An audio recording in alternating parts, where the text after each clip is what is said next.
मान्छेले रिसिभै गर्दैन भने कसले सामान छोड्दैन त्यो हुन्छ नि त डेलिभरीमा धेरै झ्याउ छ क्या तपाईँको डेलिभरीमा झ्याउ छ नि अब लोकेसनमा पुऱ्याइदिएपछि एक त मान्छे ढिलो आइदिन्छ अनि फोन रिसिभ यहीँदेखि फोन रिसिभ गर्दैन भने त अनि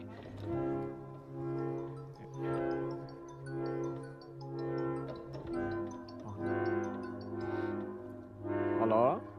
हजुर तपाईँको डेलिभरी सामान रहेछ लिएर आइदिँदैछु है म यहाँबाट भर्खर हिँडेको तपाईँले फोनै रिसिभ गर्नु भएन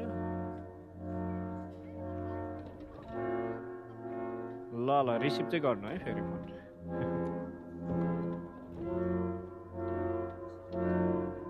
हजुर अगाडि राखेर खासै गरम छैन त सामान त अलग्ग छ